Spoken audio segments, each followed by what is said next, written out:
काउन्सिलिंगच्या माध्यमातून जेव्हा काउन्सिलर आपल्या घरी यायच्या अशा वेळेस तुम्ही तिथं होत्या का असं? हो, मी प्रत्येक वेळेस हजर राहायची आणि त्या कशा काउन्सिलिंग करायच्या हे मी प्रत्येक वेळेस पाहिलं. माझा असा आग्रहच होता की मॅडम तुम्ही मी असताना घरी या, मला माहिती पडलं पाहिजे तुम्ही नक्की कशा पद्धतीने काउन्सिलिंग करतात, काय अडचण काय ते कळत होतं. नक्कीच कळत होतं, कारण मी प्रत्येक पेपर तिचा चेक करायची. मॅडमनी चेक केल्यानंतर तो माझ्याकडे यायचा, मी चेक करायची आणि तेव्हाच माझ्या लक्षात आलं की किती बारीक बारीक गोष्टी यांनी विचारात घेतलेल्या आहे, ज्याच्यामुळे मुलीचे पर्सेंटेज आणखी वाढायला सोयीस्कर झालं.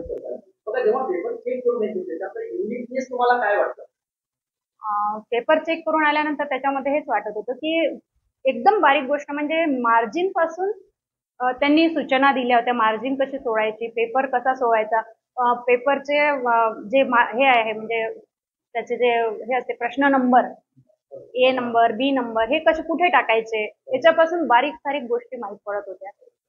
खूपच छान म्हणजे मार्गदर्शन फायदा झाला. नक्कीच झाला. तिचा पेपर सोडवण्याची पद्धत एवढी चांगली होती सर, म्हणजे तिचे अक्षर पण खूप सुंदर आहेत आणि लिहिते इतकी व्यवस्थित नीटनेटकं, आणि त्याच्यात नंतर आणखी जिनियसची भर पडली, त्याच्यामुळे ते आणखी चांगले पर्सेंटेज तिला मिळायला चांगलं. घरी करत नाही आणि मग त्याचा रिझल्ट खूप डाऊन येतो, तर घरचा अभ्यासासाठी जिनियस सपोर्टिंग म्हणून तुम्ही पालकांना काय सांगितलं? मला तर असं वाटतं जिनिस एकदम बेस्ट आहे.